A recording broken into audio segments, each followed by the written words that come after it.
ഗോവിന്ദനാമസങ്കീർത്തനം ഗോവിന്ദ ഗോവിന്ദ.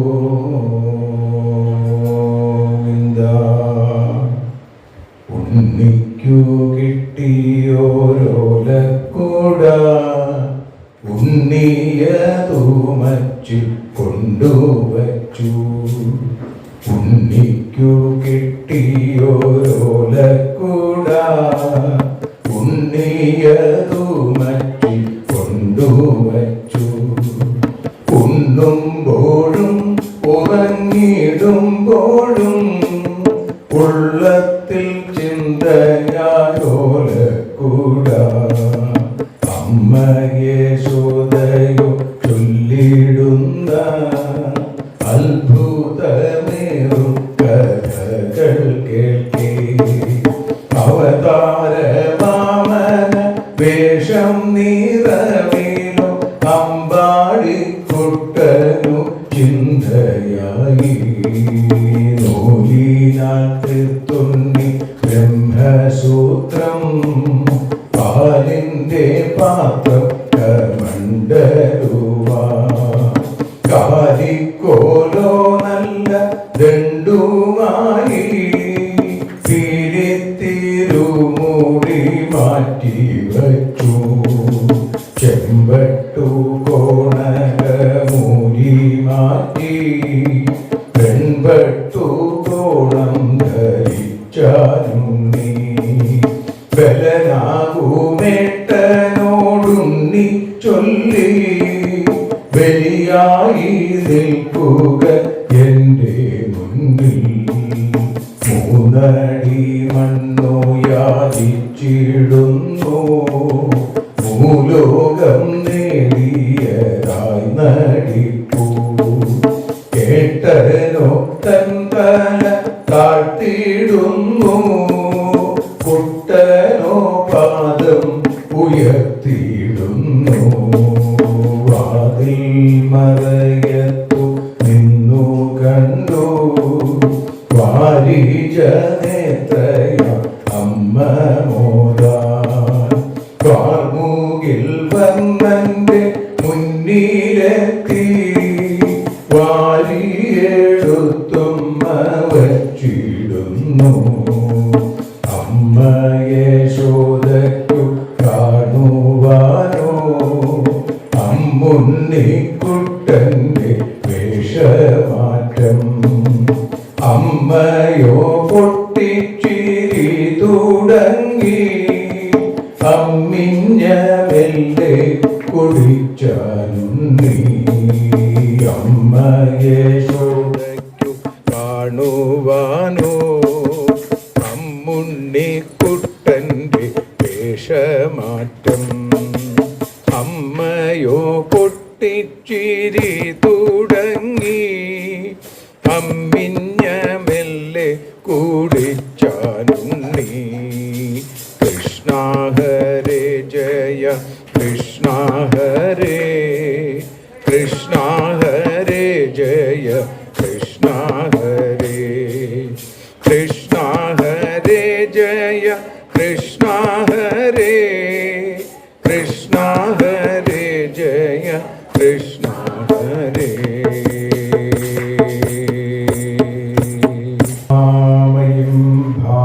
ഭാഗവതാഭിധാനം ഹരേ തനും തേ ചരിതൈസ്ത്വദീയൈ യഥാമതി ത്വൽപരിതോഷകാമസ്തൗമി പ്രസീദാച്യുത മാരുതേശ. സർവത്ര ഗോവിന്ദനാമസങ്കീർത്തനം ഗോവിന്ദ ഗോവിന്ദ. ഭഗവാന്റെ നാമത്തിൻ്റെ മഹിമ അത് നാരായണ നാമമാണെങ്കിലും ഹരിനാമമാണെങ്കിലും നാമം മനുഷ്യനെ ഉയർച്ചയിലേക്ക് എത്തിക്കുന്നു എന്ന് കാണിക്കുകയാണ് പോഷണം എന്ന ഭാഗവത ലീലയിലൂടെ ഷഠസ്കന്ധം. അതിൽ ആദ്യം കേട്ട കഥ അജാമിളന്റെ കഥയാണ്. അതിനുശേഷം പ്രാചേതസദക്ഷന്റെ കഥ കേട്ടു. പിന്നീട് ദേവേന്ദ്രന്റെ കഥ ദേവേന്ദ്രന് നാരായണ നാമം എങ്ങനെയാണ് ഗുണകരമായത് കാണിച്ചു. പിന്നീട് വൃത്രൻ എന്ന അസുരന് പോലും യുദ്ധഭൂമിയിൽ വെച്ച് പോലും ഭഗവാന്റെ നാമം അറിയാതെ പറഞ്ഞപ്പോ അവിടെ ഹരി എന്ന നാമം വൃത്രാസുരൻ പറയുന്നത്, ഹരേ എന്ന് വിളിക്കുന്നത് സാക്ഷാൽ ഭഗവാനെ ഉദ്ദേശിച്ചല്ല, ആദ്യത്തിൽ ദേവേന്ദ്രനെ ഉദ്ദേശിച്ച് പറഞ്ഞു. എന്നാൽ ദേവദേവനായിരിക്കുന്ന ഭഗവാന്റെ നാമമായതുകൊണ്ട് അവിടെയും ഭക്തിയുടെ ഏറ്റവും ഉദാത്തമായ തലത്തിലേക്ക് വൃത്രാസുരൻ എത്തിച്ചേരാൻ സാധിച്ചു എന്ന്. ഇന്ന് പ്രഭാതത്തിൽ നമ്മൾ ഭരത ലഘൂകരണ സംവാദത്തോടു കൂടിയാണ് പാരായണം ആരംഭിച്ചത്. ഇന്നലെ ഭക്തനെ അനുഗ്രഹിക്കാൻ ഭദ്രകാളി അവതരിച്ചു. ഭരതന്റെ മുമ്പിൽ അവതരിച്ച് ദുഷ്ടന്മാരായിട്ടുള്ള കാപാലികന്മാരുടെ കഴുത്തു മുറിച്ച് ശിരക്കന്തുകളിലെയ അവരുടെ തലയെടുത്ത് അമ്മ പന്ത് കളിച്ചു എന്ന് പറഞ്ഞാണ് നമ്മൾ നിർത്തിയത്. അതേ ഭരതൻ, ജഡഭരതൻ എന്ന് വിളിക്കപ്പെടുന്ന അദ്ദേഹം ആത്മാരാമനാണ്, ഈശ്വരനെ അറിഞ്ഞവനാണ്, എല്ലാത്തിനെയും സമഭാവനയോടുകൂടി കാണുന്നവനാണ്. അദ്ദേഹം മൂകനെ പോലെ ബധിരനെ പോലെ അഭിനയിച്ചു. പിന്നീട് അദ്ദേഹം ആദ്യമായിട്ടൊന്ന് സംസാരിച്ചു. അത് ഇവിടെ രഘൂഗണൻ എന്ന രാജാവിന്റെ മുമ്പിലാണ്. രഘൂഗണൻ സൗവീര രാജ്യങ്ങളുടെ രാജാവാണ്, ചക്രവർത്തിയാണ്. സിന്ധു നദിയുടെ തീരത്തു കൂടി അദ്ദേഹം പോകുമ്പോൾ അദ്ദേഹത്തിന്റെ പല്ലക്കെടുക്കാൻ ആളുകളില്ലാതെ വന്നു. പല്ലക്കെടുത്ത ഭരതന്റെ കഥ, പല്ലക്കെടുത്ത സപ്തർഷികളുടെ കഥ. അപ്പൊ പല്ലക്കെടുത്ത ഭരതന്റെ കഥ മുതൽ പല്ലക്കെടുത്ത സപ്തർഷികളുടെ കഥ വരെയുള്ള ഭാഗമാണ് നമ്മൾ ഇന്ന് പാരായണം ചെയ്യുന്നത്. ആദ്യത്തേതിൽ പല്ലക്കെടുത്ത ഭരതൻ അനുഗ്രഹിച്ചു. ഉള്ള ശുദ്ധമാണ് ഈ രഘൂഗണന്റെ എന്ന് മനസ്സിലായപ്പോ അവിടെ രഘൂഗണന് അനുഗ്രഹമാണ് കിട്ടിയതെങ്കിൽ ഏറ്റവും ഒടുവിൽ പറഞ്ഞ കഥയിൽ നഹുഷന് സപ്തർഷികളിൽ അഗസ്ത്യനിൽ നിന്ന് ശാപമാണ് ഉണ്ടായത്. അതുകൊണ്ട് സർപ്പ സർപ്പ എന്ന് പറഞ്ഞപ്പോ, വേഗം വേഗം എന്ന് പറഞ്ഞപ്പോ അതിൽ സർപ്പ സർപ്പ എന്ന് പറഞ്ഞു. വേഗം സർപ്പമായിട്ട് തീരട്ടെ എന്ന് ശപിച്ചു. അതുകൊണ്ടാണ് നഹുഷൻ സർപ്പമായി പെരുമ്പാമ്പായി മാറിയത് എന്ന് പറയുന്നു. ഇപ്പൊ രഘൂഗണന് ഭരതയോഗീശ്വരൻ ഉപദേശം കൊടുത്തു. കാരണം എന്താ? പറഞ്ഞാൽ നേരെയാവും എന്ന് തോന്നിയത് കൊണ്ടാണ് അവിടെ രഘൂഗണന്റെ മുമ്പിൽ ഭരതൻ ആദ്യമായി സംസാരിക്കാൻ തീരുമാനിച്ചത്. പല്ലക്കെടുക്കുന്നതിൽ ഒരു മടിയും ഉണ്ടായിരുന്നില്ല ഈ ഭരതന്. കാരണം ഏത് പ്രവൃത്തിയും തന്റെ പ്രാരബ്ധമനുസരിച്ച് താൻ ഈശ്വരന് സമർപ്പിക്കുന്ന പ്രാർത്ഥനയാണ് എന്ന് തിരിച്ചറിവുണ്ടായിരുന്ന ആളാണ് ഭരതൻ. നമുക്കൊക്കെ ചില പ്രവൃത്തികൾ ചെയ്യുമ്പോൾ അത് മോശമാണെന്നും മറ്റു ചിലത് ശ്രേഷ്ഠമാണെന്നൊക്കെ തോന്നും. വളരെ എളുപ്പത്തിൽ നമുക്ക് മനസ്സിലാക്കാം. നമ്മൾ ക്ഷേത്രത്തിൽ വന്നു കഴിഞ്ഞാൽ ക്ഷേത്രത്തിൽ ചിലപ്പോൾ നമ്മൾ കർപ്പൂരം കത്തിക്കാൻ കൂടിയെന്ന് വരും, ദീപാരാധന തൊഴും, നാമം ജപിക്കും. എന്നാൽ അവിടെ കുറച്ച് വൃത്തികേടായിട്ട് കിടക്കണം. അതൊന്ന് അടിച്ചു വാരി കളയാൻ നമുക്ക് തോന്നാറുണ്ടോ? തോന്നാറില്ല. അവിടെ ഒന്ന് കഴുകി വൃത്തിയാക്കാം എന്ന് എനിക്ക് തോന്നാറുണ്ടോ? തോന്നാറില്ല. നമ്മൾ ഭക്തിയുടെ ഒരു തലമായിട്ട് കണ്ടേക്കുന്നത് ചില കാര്യങ്ങൾ മാത്രമേ ഉള്ളൂ. ഇതൊക്കെ തന്നെ ഭഗവത് ഭക്തി ഉണ്ടാവാൻ വിശേഷമാണ് എന്ന് ഭാഗവതം പലയിടത്തായിട്ട് നമുക്ക് പറഞ്ഞു തരുന്നുണ്ട്. അംബരീഷന്റെ കഥ നമ്മൾ കേൾക്കും.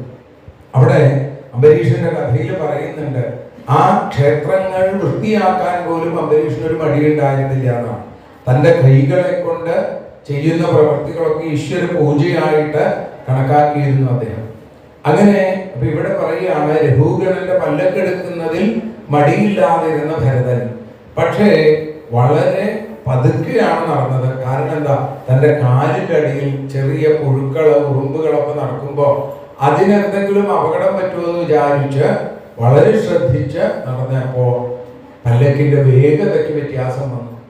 അവിടെ രാജാവ് പല്ലക്കെന്ന് തലപ്പുറത്തൊക്കെ ഇട്ട് ചോദിച്ചു, ഇതെന്താണ് ഇങ്ങനെ എന്ന് ചോദിച്ചപ്പോ മറ്റുള്ള അമാലന്മാരെ പല്ലക്കെടുക്കുന്നവർ പറഞ്ഞു, ഇത് ഞങ്ങളുടെ കുഴപ്പമല്ല, സംസർഗത്തിന്റെ പ്രശ്നമാണ്, പുതിയതായിട്ട് വന്ന ആളാണ് ഈ കുഴപ്പക്കാരൻ. അപ്പൊ അദ്ദേഹം പുറത്തേക്ക് നോക്കി എന്നിട്ട് പറഞ്ഞു, അയ്യോ അങ്ങ് വല്ലാതെ ക്ഷീണിച്ചിട്ടുണ്ടല്ലോ, അതുകൊണ്ട് കുറച്ചു നേരം വിശ്രമിച്ചോളൂ എന്നൊക്കെ പറയാൻ തുടങ്ങി. അപ്പൊ ഈ ക്ഷീണമുണ്ട് എന്ന് പറയുന്നത് അരോഗദൃഢഗാത്രനായിരിക്കുന്ന ഭരതന്റെ അടുത്താണ്. ഇവിടെ കളിയാക്കി പറയാണ്. നല്ല തടിയുള്ള ആളുകളോട് വല്ലാതെ ക്ഷീണിച്ചിരിക്കണമെന്ന് പറയാം, ക്ഷീണമുള്ള ആളുകളോട് തടിച്ചിരിക്കണമെന്ന് പറയാം. ഇതൊക്കെ ചില രീതികളാണ്. അപ്പൊ ഇവിടെ ഭരതനെ കളിയാക്കി പറഞ്ഞിട്ടും ഭരതന് ഒരു മാറ്റം ഉണ്ടായില്ല, ഭരതന് കുലുക്കുണ്ടായില്ല. പക്ഷേ രഘുഗണം വല്ലാതെ കുലുങ്ങി. വീണ്ടും ഈ പല്ലൊക്കെ ഇളകിയപ്പോഴേ രഘുഗണന് ദേഷ്യം വന്നു. നിന്നെ പാഠം പഠിപ്പിക്കാനൊക്കെ എനിക്കറിയാം, ഞാൻ ഇവിടുത്തെ രാജാവാണെന്ന് അറിയില്ലേ, എന്റെ ശാസന ധിക്കരിക്കാൻ എനിക്ക് എവിടുന്ന് ധൈര്യം കിട്ടി എന്നൊക്കെ അവിടുന്ന് ചോദിക്കുകയാണ്. ഹിരണ്യകശിപുവിന്റെ ചോദ്യം നമുക്ക് നാളെ ഇന്ന് വൈകുന്നേരം നമുക്ക് കേൾക്കാൻ സാധിക്കും. പ്രഹ്ലാദന്റെ അടുത്ത് എന്റെ ശാസന ധിക്കരിക്കാൻ എവിടുന്ന് നിനക്ക് ധൈര്യം? ഇതേപോലെ ആ ദുർവാസസിന്റെ മുമ്പിൽ പേടിയില്ലാതെ നിന്ന അംബരീഷൻ, ദുഷ്ടന്മാരുടെ മുമ്പിൽ പേടിയില്ലാതെ നിന്ന ഭരതൻ, ഹിരണ്യകശിപുവിന്റെ മുമ്പിൽ പേടിയില്ലാതെ നിന്ന ആ പ്രഹ്ലാദൻ, ഇവരൊക്കെ തന്നെ ഭഗവത് ഭക്തിയിൽ എല്ലാം മറന്നിട്ടുള്ള ആളുകളാണ്. അതുകൊണ്ടാണ് അവർക്ക് ലവലേശം പേടിയില്ലാത്തത്. അവർ ഈശ്വരനെ അഭയസ്ഥാനമായിട്ട് കാണുന്നു. നമുക്ക് പൂർണ്ണമായിട്ട് അങ്ങനെ വിശ്വസിക്കാൻ സാധിക്കാറില്ല. ഇവിടെ ഇത്തരത്തിൽ കളിയാക്കി പറയുകയും തന്നെ ശിക്ഷിക്കുകയും ഒക്കെ ചെയ്യുമെന്ന് പറഞ്ഞപ്പോൾ ചിരിച്ചും കൊണ്ട് ഭരതയോഗീശ്വരൻ സംസാരിക്കാൻ തുടങ്ങി. പറഞ്ഞു, അങ്ങ് വിപരീതാർത്ഥത്തിൽ എന്നെ പരിഹസിക്കുകയാണ് ചെയ്തത് എന്നൊക്കെ എനിക്ക് മനസ്സിലായി. പക്ഷേ പരിഹാസവും ഹാസവും അല്ലെ, രണ്ടുമുണ്ട്. അതൊന്നും എന്നെ ബാധിക്കുന്നതല്ല. അങ്ങ് ചിരിച്ചും കൊണ്ട് പറഞ്ഞാലും എന്നെ പരിഹസിച്ചാലും എനിക്ക് നേരെ ശിക്ഷ തരുന്ന് പറഞ്ഞാലും ഇതൊന്നും എന്നെ ബാധിക്കില്ല. കാരണം ഞാൻ ഈ ദേഹമല്ല, ഞാൻ ഈ ആത്മാവാണ്. ശരീരം തടിക്കും, മെലിയും, ദാഹിക്കും, വിശക്കും, ഇതൊക്കെ ശരീരത്തിന്റെ ധർമ്മമാണ്. പക്ഷേ ഇതൊന്നും എന്റെ ധർമ്മമല്ല എന്ന് തുറന്നിങ്ങനെ പറഞ്ഞു. ഇത് കേട്ടപ്പോ അവിടെ രഘുഗണന് മനസ്സിലായി ഇത് സാധാരണ ഒരാളല്ല എന്ന് മനസ്സിലായി. കാക്കൽ വീണ് നമസ്കരിച്ചു. രഘുഗണൻ പറഞ്ഞു, ഞാൻ യമന്റെ ആ കയറിൽ നിന്നോ അല്ലെങ്കിൽ ഇന്ദ്രന്റെ വജ്രത്തിൽ നിന്നോ മഹാദേവന്റെ ശൂലത്തിൽ നിന്നോ ഒന്നും ഞാൻ ഭയപ്പെടുന്നില്ല. ഞാൻ അങ്ങേപ്പോലുള്ള ബ്രഹ്മിഷ്ഠന്മാരായിരിക്കുന്ന ആളുകളെ, ബ്രഹ്മത്തെ അറിഞ്ഞ ആളുകളെ അപമാനിക്കുന്നത് വലിയൊരു തെറ്റാണ് എന്ന് ഞാൻ കരുതുന്നു. അവിടുന്ന് ആരാണ് പറഞ്ഞു തരണേ. അങ്ങ് പറഞ്ഞതൊക്കെ ശരിയാണ് എന്ന് തോന്നുമ്പോൾ പോലും അനുഭവത്തിൽ നേരെ വിപരീതമായിട്ടാണ് തോന്നുന്നത്. അതുകൊണ്ട് ഈ സംസാര സാഗരത്തിൽ വീണുപോയ എനിക്ക് ഉപദേശം തന്ന് അനുഗ്രഹിക്കണേ എന്ന് പ്രാർത്ഥിക്കുന്നു. അപ്പോൾ രഘുഗണൻ പറഞ്ഞു, കോവിദവാദിവാദ, അങ്ങ് വിവരമുള്ളവനെ പോലെ സംസാരിക്കണം. ഈ പ്രപഞ്ചം സത്യമാണ് എന്ന് വിചാരിക്കുന്നത് തന്നെ ഏറ്റവും വലിയ അജ്ഞതയാണ്, മൂഢതയാണ്. അപ്പൊ ഈ പ്രപഞ്ചത്തിൽ നമുക്ക് പല പല ചിന്തകൾ ഉണ്ടാവുന്നത് മനസ്സിന്റെ കൽപ്പന കൊണ്ടാണ്. മനസ്സാണ് ഈ പ്രപഞ്ചത്തെ ഉണ്ടാക്കിയിട്ടുള്ളത്. മനസ്സുകൊണ്ടാണ് ഈ പ്രപഞ്ചത്തിൽ പലതും ഉണ്ട് എന്ന് നമുക്ക് തോന്നുന്നത്. മണ്ണുകൊണ്ടുണ്ടാക്കിയ കുടം, കലം, ചരാത് ഇതൊക്കെ മണ്ണാണ് എന്ന് തിരിച്ചറിയുന്നത് പോലെ ഈ പ്രപഞ്ചം മുഴുവൻ ഈശ്വരനാണ് എന്ന് ബോധ്യപ്പെടുകയാണ് വേണ്ടത്. അതില്ലാത്തിടത്തോളം കാലം, മനസ്സ് അടങ്ങാത്തിടത്തോളം കാലം ജീവിതത്തിൽ എന്നും ദുഃഖങ്ങൾ ഉണ്ടാവും. സമാധാനം ഉണ്ടാവണമെങ്കിൽ എന്തു വേണം? മനസ്സ് അടങ്ങണം. എല്ലാത്തിനും സാക്ഷിയായി നിൽക്കുന്ന ആത്മാവ് ചെയ്യുക, അനുഭവിക്കുക ഇതൊന്നുമില്ല, സാക്ഷി മാത്രമാണ്. ആ ഈശ്വരനെ അറിയാണ് വേണ്ടത്. മനസ്സിനെ ജയിക്കാതിരിക്കുന്നിടത്തോളം കാലം സംസാരം ഉള്ളതുപോലെ തോന്നും. ആ വെളിച്ചം, ജ്ഞാനത്തിന്റെ വെളിച്ചം വരുമ്പോഴേ അവിടെ കിടക്കുന്നത് കയറാണെന്ന് തിരിച്ചറിയാൻ സാധിക്കുള്ളൂ. അതുവരെ അത് സർപ്പമാണ് എന്ന് കരുതി പേടിക്കും. എന്നാൽ യഥാർത്ഥമായിട്ടുള്ള ജ്ഞാനം ഉണ്ടാവുമ്പോൾ ഈ സംസാരം ഇല്ലാത്തതാണെന്നും ജഗത് മിഥ്യയാണെന്നും ബ്രഹ്മം മാത്രമാണ് നിത്യസത്യമായിട്ടുള്ളതെന്നും മനസ്സിലാവും. ഉണ്ടാകുന്നതൊക്കെ തന്നെ നശിക്കുന്നതാണ് എന്ന് തിരിച്ചറിവ് ഉണ്ടാവുകയാണ് വേണ്ടത്. അതുകൊണ്ട് നശിക്കാത്തത് അച്യുതമായി, അക്ഷയമായി, അക്ഷതമായി ഭഗവാൻ മാത്രമേ ഉള്ളൂ എന്ന് മനസ്സിലാക്കൂ. രഘുഗണ രാജാവിന് ഭരതയോഗീശ്വരൻ വളരെ വിശേഷമായിട്ടുള്ളൊരു ഉപദേശം കൊടുത്തു. അത് ഭവാടവീ വർണ്ണനം എന്നാണ്. ഈ സംസാരത്തെ വലിയൊരു കാടായി ചിത്രീകരിച്ചുകൊണ്ടാണ് ഭരതന്റെ ഉപദേശം ഉണ്ടായത്. ഭരതൻ പറഞ്ഞു പിന്നീട്, അങ്ങ് ചോദിച്ചില്ലേ ഞാൻ ആരാണ് എന്ന് ചോദിച്ചില്ലേ, ഞാൻ ആത്മാവാണ്, ഞാൻ ഈശ്വരനാണ്. എങ്കിലും അങ്ങേക്ക് അറിയാൻ വേണ്ടിയിട്ട് ഞാൻ പറയാം, ഞാൻ പണ്ട് ഭരത ചക്രവർത്തിയായിരുന്നു, ഋഷഭപുത്രനായ ഭരതനായിരുന്നു. പിന്നീട് ഞാനൊരു മാനായി പിറന്നു. ഇപ്പൊ ഞാനിതാ അങ്കിരസിന്റെ ഗോത്രത്തിൽ ഒരു ബ്രാഹ്മണനായി ജനിച്ചിരിക്കുന്നു. തന്റെ മുമ്പിലുള്ളത് സാക്ഷാൽ ഭരതനാണ്. ഈ അജനാഭം എന്ന പ്രദേശത്തിന് ഭാരതം എന്ന പേര് നൽകിയ മഹാത്മാവാണ് തന്റെ മുമ്പിൽ എന്ന് കണ്ടപ്പോ വീണ്ടും വീണ്ടും വീണ്ടും നമസ്കരിച്ചു.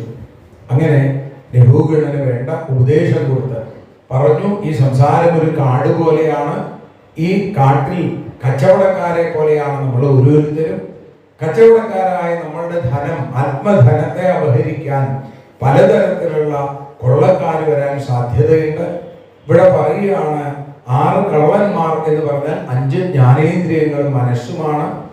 ആ കള്ളന്മാരെ തോൽപ്പിക്കണമെങ്കിൽ ഉള്ളിൽ ഭക്തിയാകുന്ന ആ വാളെടുത്ത് ഉപാസന കൊണ്ട് മൂർച്ച കൂട്ടി അവരെ മുഴുവൻ അറുത്ത് മുറിച്ചു കളയണം. എങ്കിലേ ഈ ഭവാടവീടെ പുറത്തേക്ക് കിടക്കാനായിട്ട് സാധിക്കുള്ളൂ എന്നൊക്കെ പറഞ്ഞു കൊടുത്തു. അങ്ങനെ ആ ഭരതൻ രഘുഗണനെ ജീവൻ മുക്തനാക്കി അനുഗ്രഹിച്ചു എന്നും പറഞ്ഞു. ഇങ്ങനെ ഭരതന്റെ പുത്രന്മാരിൽ സുമതി എന്ന രാജാവിന്റെ വംശം വർണ്ണിച്ചപ്പോഴാണ് ഗയൻ എന്ന ഒരു രാജാവിന്റെ കഥ പറഞ്ഞത്. ഗയൻ ഒരുപാട് യാഗങ്ങൾ ചെയ്തു എന്നാണ്. ഋഷഭദേവന്റെ കാലത്ത് അദ്ദേഹത്തിന്റെ ആ പ്രവൃത്തികൾ വേദവിധിക്ക് അതീതമായിരുന്നു. ഋഷഭദേവന്റെ പ്രവൃത്തികൾ കാരണം അദ്ദേഹം വേദത്തെയും അറിഞ്ഞ ആളായിരുന്നു. അപ്പൊ അതിനും അപ്പുറത്ത് ചിന്തിക്കാൻ കഴിവുള്ള ആളാണ്. പക്ഷേ സാധാരണ ആളുകളുടെ ഇടയിൽ ഇത് പാഖണ്ഡ മതത്തിന്, നിരീശ്വരവാദത്തിന് കാരണമായി മാറി. അതേ തുടർന്ന് ഗയൻ ഒരുപാട് യാഗങ്ങളൊക്കെ ചെയ്തു. അങ്ങനെ ഗയന്റെ ഭരണകാലത്ത് ജനങ്ങൾക്ക് വലിയ സന്തോഷം. ഈ വംശത്തിൽ വിരജൻ എന്നൊരു രാജാവിനെ കൂടി കഥ പറഞ്ഞ് 15 അധ്യായങ്ങളെ കൊണ്ട് പ്രിയവ്രതന്റെ ചരിത്രം പറഞ്ഞ് അവസാനിപ്പിച്ചു. പിന്നീട് പഞ്ചമസ്കന്ധം സ്ഥാനം എന്ന ഭാഗവത ലക്ഷണത്തെ കാണിക്കുന്നതാണ്. അപ്പൊ ഭഗവാന്റെ സ്ഥൂലസ്വരൂപമായ പ്രപഞ്ചത്തെ വർണ്ണിക്കുകയാണ് പിന്നീട് പരീക്ഷത്തിന്റെ ചോദ്യത്തിന് മറുപടിയായിട്ട് ശിശുബ്രഹ്മർഷി ചെയ്യണം. ശിശുബ്രഹ്മർഷിയുടെ അടുത്ത് പറഞ്ഞു, ഭഗവാന്റെ സ്ഥൂലസ്വരൂപമായ ഈ പ്രപഞ്ചത്തെ ഒന്ന് വർണ്ണിക്കണേ എന്ന് പറഞ്ഞപ്പോ ശിശുബ്രഹ്മർഷി എന്താ പറഞ്ഞത്? അതിനെക്കുറിച്ച് മനസ്സുകൊണ്ട് ചിന്തിക്കാൻ പോലും വിബുധായുസ്, ദേവന്മാരുടെ ആയുസ് കൊണ്ട് പോലും സാധിക്കില്ല. അപ്പൊ നമുക്ക് സാധിക്കൂ? അങ്ങക്ക് ഇനി വളരെ കുറച്ച് സമയമല്ലേ ഉള്ളൂ, അതുകൊണ്ട് ഞാൻ ചുരുക്കി പറയാം എന്ന് പറയുകയാണ്. അതിൻ്റെ പേര്, അതിൻ്റെ അളവ്, അതിൻ്റെ കിടപ്പ് ഇതൊക്കെ കണക്കാക്കിക്കൊണ്ട് ഈ സ്ഥൂലസ്വരൂപമായ പ്രപഞ്ചത്തെ ഞാൻ ചുരുക്കി പറയാം എന്ന് പറഞ്ഞു. നമ്മൾ നേരത്തെ കേട്ടു, ജംബു, പ്ലക്ഷം, ശാൽമലി, കുശം, ക്രൗഞ്ചം, ശാകം, പുഷ്കരം എന്നിങ്ങനെയുള്ള 7 ദ്വീപുകളാണ് ഭൂമിയിലുള്ളത്. അതിൽ ജംബു ദ്വീപിനെ 9 ഖണ്ഡങ്ങളായിട്ട് തിരിച്ചിരിക്കുന്നു എന്നുള്ളതൊക്കെ നമ്മൾ പഠിച്ചു നേരത്തെ ആ പഞ്ചമസ്കന്ധത്തില്. അപ്പൊ അവിടെ ജംബുദ്വീപ് ഭരിച്ചിരുന്നത് ആഗ്നീധ്രനാണെന്നും ആഗ്നീധ്രൻ ഈ ജംബുദ്വീപിനെ 9 വർഷങ്ങളായി തിരിച്ച് നാഭി, കിംപുരുഷൻ, ഹരി തുടങ്ങിയ തന്റെ പുത്രന്മാർക്ക് നൽകി എന്നുള്ളതൊക്കെ കേട്ടു. പിന്നെ പ്ലക്ഷം, ശാൽമലി, കുശം, ക്രൗഞ്ചം, ശാകം, പുഷ്കരം ഇതൊക്കെ ഭരിച്ചിരുന്നതും ഇതേപോലെ തന്നെ പ്രിയവ്രതന്റെ പുത്രന്മാരാണ് എന്നും അവിടെ പറയുന്നുണ്ട്. ഈ ജംബുദ്വീപ് എവിടെയാണ് നിൽക്കുന്നത് എന്നാണെങ്കിൽ പറയുകയാണ്, സപ്തദ്വീപുകളുടെ മധ്യത്തിലാണ് ജംബുദ്വീപ്. ജംബുദ്വീപിന് 1,00,000 യോജനയാണ് വിസ്താരമെങ്കിൽ പിന്നീട് പ്ലക്ഷം, ശാൽമലി, കുശം, ക്രൗഞ്ചം, ശാകം, പുഷ്കരം എന്നിങ്ങനെയുള്ള ദ്വീപുകളുടെ വിസ്താരം ഇരട്ടിച്ച് വരും. അപ്പോൾ 2, 4, 8, 16, 32, 64 ലക്ഷം യോജനയാണ് പുഷ്കര ദ്വീപിന്റെ വലിപ്പം. എന്നിട്ട് പറഞ്ഞു, ജംബുദ്വീപിന്റെ ആ നടുവിൽ, ജംബുദ്വീപ് ഒരു താമര പോലെയാണെങ്കിൽ അതിൽ നടുവിൽ നിൽക്കുന്ന കർണികയുടെ സ്ഥാനത്താണ് സ്വർണ്ണ നിറത്തിലുള്ള മേരുപർവ്വതം നിൽക്കുന്നത് എന്ന് പറഞ്ഞു. പിന്നെ കേസരങ്ങളുടെ സ്ഥാനത്ത് കുരങ്കം തുടങ്ങിയ അതിർത്തി പർവ്വതങ്ങളുണ്ട് എന്നും പറഞ്ഞു. കേസര പർവ്വതങ്ങൾ എന്നറിയപ്പെടുന്നു. പിന്നെ ദളങ്ങളുടെ സ്ഥാനത്ത് ഈ ജംബുദ്വീപിനെ 9 തിരിച്ചതിൽ ഇളാവൃതം തുടങ്ങിയ ഓരോ വർഷങ്ങളും കാണാം. അങ്ങനെ ഈ ദളങ്ങളുടെ സ്ഥാനത്ത് ഇളാവൃതം തുടങ്ങിയ വർഷങ്ങൾ മഹാമേരുവിന്റെ ചുറ്റുമായിട്ടാണ് ഇളാവൃതം. അപ്പൊ ജംബൂദ്വീപ് വിടർന്നു നിൽക്കുന്ന ഒരു താമര, അതിൻ്റെ നടുവിലായി സ്വർണ്ണ നിറത്തിലുള്ള മേരുപർവ്വതം, മേരുപർവ്വതത്തിന്റെ ചുറ്റുമായി ഇളാവൃത വർഷം. ഈ ഇളാവൃത വർഷത്തിന്റെ കിഴക്കു ഭാഗത്തായിട്ട് ഭദ്രാശ്യ വർഷം, പടിഞ്ഞാറ് ഭാഗത്ത് കേതുമാല വർഷം, മേരുവിന്റെ വടക്ക് രമ്യകം, ഹിരൺമയം, ഉത്തരകുരു എന്നീ വർഷങ്ങൾ, മേരുവിന്റെ തെക്കു ഭാഗത്ത് ഹരിവർഷം, കിംപുരുഷ വർഷം, പിന്നെ ഭാരതവർഷം. അങ്ങനെ 9 വർഷങ്ങളെ കുറിച്ച് പറഞ്ഞു. അതിൽ തന്നെ ഈ വർഷങ്ങളെ തമ്മിൽ തിരിക്കുന്ന പർവ്വതങ്ങളെ മര്യാദാ പർവ്വതങ്ങൾ അല്ലെങ്കിൽ അതിർത്തി പർവ്വതങ്ങൾ എന്ന് പറയുന്നു. മേരുവിന്റെ മൂർധാവിലാണ് ബ്രഹ്മാവിന്റെ കൊട്ടാരം, അതിന് ശാതകൗംഭി എന്ന് പേര്. പിന്നെ മേരുവിന്റെ ആ 8 ദിക്കുകളിലായിട്ട് 8 കൊട്ടാരങ്ങളുണ്ട്. അതാണ് അഷ്ടദിക്പാലകന്മാരുടെ കൊട്ടാരങ്ങൾ. കിഴക്ക്, പടിഞ്ഞാറ്, വടക്ക്, തെക്ക്, പിന്നെ അതിന്റെ 4 മൂലകളിലുമായിട്ട്. മേരുവിന്റെ ശിരസിൽ നിന്നൊരു നദി ഒഴുകുന്നുണ്ട്. ആ നദിയുടെ പേര് ജംബൂ നദി എന്നാണ്. ജംബൂ നദിയിൽ നിന്ന് കിട്ടുന്ന സ്വർണത്തിന് ജാംബൂ നദം എന്ന് പേര്. പുഴയിൽ കുളിക്കാൻ പോയാൽ സ്വർണം കിട്ടും. നല്ല എളുപ്പമായിരുന്നു അല്ലേ? ഇങ്ങനെയാണെങ്കിൽ പുഴയിലൊക്കെ ധാരാളം ആളുകൾ കുളിക്കാൻ പോയിന്. ഏതായാലും ഇപ്പൊ കുളിക്കാനല്ല, എല്ലാവരും എന്തെങ്കിലുമൊക്കെ കൊണ്ട് കളയാനാണ് പുഴ ഉപയോഗിക്കുന്നത്. ഇങ്ങനെ ഈ ജംബൂ നദിയിൽ നിന്ന് കിട്ടുന്ന ജാംബൂ നദം ഉപയോഗിച്ചിട്ടാണ് ദേവന്മാരെ ആഭരണങ്ങളൊക്കെ ഉണ്ടാക്കുന്നത് അത്രേ.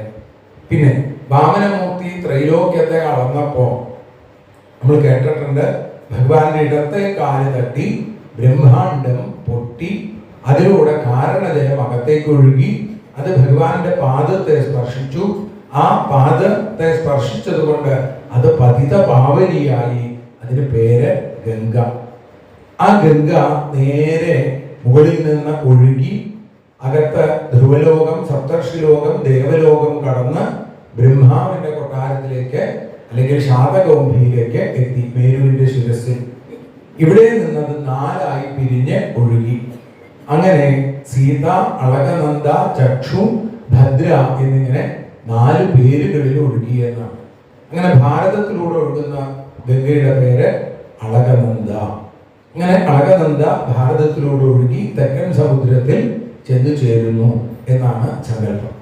അപ്പൊ ഇങ്ങനെ ആ ഭാരതവർഷത്തെ ശുദ്ധീകരിക്കുന്ന ഗംഗ, ഗംഗാസ്നാനത്തിനായി ഒരു കാലെടുത്തു വെച്ചാൽ തന്നെ രാജസൂയ അശ്വമേധയാഗങ്ങളൊക്കെ ചെയ്തതിന്റെ പുണ്യം കിട്ടും എന്നും അവിടെ പറഞ്ഞു. പിന്നെ ഈ ഭാരതഖണ്ഡം എന്ന് പറയുന്നത് കർമ്മഭൂമിയാണ്. ഭാരതഖണ്ഡം മറ്റ് 8 വർഷങ്ങളും കർമ്മഫലം അനുഭവിക്കാനുള്ളതാണ് എന്നും പറഞ്ഞു. പിന്നെ ഓരോ വർഷത്തിലും എങ്ങനെയാണ് ഭഗവാനെ ആരാധിക്കുന്നത്, ജംബൂദ്വീപിലെ 9 വർഷങ്ങളിലും എങ്ങനെ ഭഗവാനെ ആരാധിക്കുന്നു എന്ന് പ്രത്യേകം പറഞ്ഞു. പിന്നെ മറ്റു ദ്വീപുകളിൽ എങ്ങനെയാണ് ഭഗവാനെ ആരാധിക്കുന്നത് എന്നും വിസ്തരിച്ച് അവിടെ സൂചിപ്പിച്ചു. ഇളാവൃതത്തിൽ മഹാദേവൻ പാർവതീ സമേതനായി ഭഗവാനെ സംഘർഷണമൂർത്തിയായിട്ട് ആരാധിച്ചുകൊണ്ടിരുന്നു. പിന്നീട് കിഴക്ക് ഭദ്രാശ്യ വർഷത്തിൽ ഭദ്രശ്രവസ്സുകൾ എന്ന ഭക്തന്മാരെ ഭഗവാനെ ഹയഗ്രീവമൂർത്തിയായി, ആ മുഖം കുതിരയെ പോലുള്ള ഭഗവാന്റെ അവതാരമാണ് ഹയഗ്രീവാവതാരം. ഭഗവാൻ മത്സ്യമൂർത്തിയായിട്ട് അവതരിച്ച് ഒരു അസുരനെ നിഗ്രഹിക്കുന്നുണ്ട്. ആ അസുരന്റെ പേരും ഹയഗ്രീവൻ എന്ന് തന്നെയാണ്. പിന്നെ അതിനുശേഷം പറഞ്ഞു, മേരുവിന്റെ തെക്കുഭാഗത്ത് ഹരിവർഷത്തിൽ പ്രഹ്ലാദൻ ഭഗവാനെ നരസിംഹമൂർത്തിയായിട്ട് ആരാധിക്കുന്നു. പ്രഹ്ലാദന്റെ പ്രാർത്ഥന എന്താ? സ്വസ്ത്യസ്തു വിശ്വസ്യ ഖല പ്രസീദ. ഈ വിശ്വത്തിൽ ലോകത്തിൽ എല്ലാ ആളുകൾക്കും മംഗളം ഉണ്ടാവണം. ഖലന്മാര്, ദുഷ്ടന്മാരായിട്ടുള്ള ആളുകളൊക്കെ പ്രശാന്താത്മകളായിട്ട് തീരണം എന്ന് പ്രാർത്ഥിക്കുകയാണ് പ്രഹ്ലാദൻ. ഇത് സജ്ജനങ്ങളുടെ സ്വഭാവമാണ് എന്ന് ഭാഗവതം പലയിടത്തും കാണിച്ചു തരുന്നു. അവരൊന്നും അവരുടെ ആഗ്രഹത്തിന് വേണ്ടി ഒന്നും അവരുടെ ആ കാമം പൂർത്തീകരിക്കാൻ ഭഗവാനോട് ആവശ്യപ്പെടുകയില്ല. അവർ ലോകഹിതാർത്ഥം ജീവിക്കുന്ന ആളുകളാണ്. നമ്മളൊക്കെ ലോകാ സമസ്ത സുഖിനോ ഭവന്തു, സർവേ ഭവന്തു സുഖിന എന്നൊക്കെ പറയുമെങ്കിലും ഉള്ളിൽ നമുക്ക് മാത്രം സുഖം ഉണ്ടാവണം എന്നാണ് നമ്മുടെയൊക്കെ ചിന്ത. ഏതായാലും ഇവിടെ പ്രഹ്ലാദൻ അത്തരത്തിൽ പ്രാർത്ഥിക്കുമ്പോൾ മേരുവിന്റെ പടിഞ്ഞാറ് ഭാഗത്ത് കേതുമാല വർഷത്തിൽ മഹാലക്ഷ്മി തൻ്റെ കൂട്ടുകാരികളോടുകൂടി ഭഗവാനെ കാമദേവ സ്വരൂപനായിട്ട് ആരാധിക്കുന്നു. എന്നിട്ട് പറയുകയാണ്, ഈശ്വര ഭജനം തുച്ഛകാമങ്ങൾക്ക് വേണ്ടി ആവരുത്, നിസ്വാർത്ഥമായ നിഷ്കാമമായ ഭക്തി ഉണ്ടാവാനായിട്ടാവണം എന്ന് മഹാലക്ഷ്മി നമുക്ക് പറഞ്ഞു തരുന്നു. ധനത്തിന്റെ ദേവത പറയുന്നത് എന്താണ്? ധനത്തിന് വേണ്ടി ആവരുത് ആഗ്രഹങ്ങൾ, മറിച്ച് ഭഗവാന്റെ പാദഭക്തിയാണ് നേടേണ്ടത് എന്ന് ദേവി പറയുന്നു. രമ്യകത്തിൽ മത്സ്യമൂർത്തിയായിട്ട് ഭഗവാൻ മനുവിന്റെ ആ പൂജകളെ സ്വീകരിക്കുന്നു. ഹിരണ്മയ വർഷത്തിൽ കൂർമ്മമൂർത്തിയായി പിതൃദേവനായിരിക്കുന്ന ആര്യമാവിന്റെ പൂജയെ സ്വീകരിക്കുന്നു. ഉത്തരഗുരു വർഷത്തിൽ വരാഹമൂർത്തിയായി ഭൂമി ദേവിയുടെ പ്രാർത്ഥനയെ പൂജയെ സ്വീകരിക്കുന്നു. പിന്നീട് പറഞ്ഞു ഹരിവർഷത്തിന്റെ തെക്ക് കിംപുരുഷ വർഷം, അതിനും തെക്ക് ഭാരതവർഷം. കിംപുരുഷ വർഷത്തിൽ ഹനുമാനാണ് ഭഗവാനെ ഭജിക്കുന്നത്. അതുകൊണ്ട് തന്നെ ശ്രീരാമചന്ദ്രസ്വാമിയായിട്ട് ഭഗവാൻ അവിടെ ദർശനം കൊടുക്കുന്നു. ശ്രീരാമചന്ദ്രസ്വാമിയെ സ്തുതിക്കുന്ന ഹനുമാൻ. അതേപോലെ ഭാരതഭൂമിയിൽ ഭാരതവർഷത്തിൽ നരനാരായണന്മാരായി ഭഗവാൻ ദർശനം കൊടുക്കുന്നു. നാരദാദി ഋഷീശ്വരന്മാരെ ഭഗവാനെ പൂജിച്ചുകൊണ്ടിരിക്കുന്നു. അങ്ങനെ 9 വർഷത്തിലും ഭഗവത് പൂജ നടക്കുന്നു. ഇളാമൃതം, അതേപോലെ ഭദ്രാശ്വവർഷം, കേതുമാലാവർഷം, രമ്യകം, ഹിരണ്മയം, കുരു, ഹരിവർഷം, കിംപുരുഷ വർഷം തുടങ്ങിയ വർഷങ്ങൾ ഭാരതവർഷം. അങ്ങനെ 9 വർഷങ്ങളിൽ ഭഗവാനെ ആരാധിച്ചുകൊണ്ടിരിക്കുന്നു. എന്നിട്ട് പറഞ്ഞു ഈ ഭാരതഭൂമി വളരെ വിശേഷമായിട്ടുള്ളതാണ്. ഹിമാലയം തുടങ്ങിയ പർവ്വതങ്ങൾ, പുണ്യ പർവ്വതങ്ങൾ, അതേപോലെ പുണ്യ നദികൾ, ഗംഗ, യമുന തുടങ്ങിയ നിരവധിയായിട്ടുള്ള നദികൾ, പുണ്യക്ഷേത്രങ്ങൾ, ഭാരതഭൂമിയുടെ മാഹാത്മ്യം സത്യത്തിൽ നമുക്ക് ആർക്കും മനസ്സിലായിട്ടില്ല. അവർണ്ണനീയമാണ് എന്നാണ് ശ്രീശബ്രഹ്മർഷി പോലും പറഞ്ഞത്.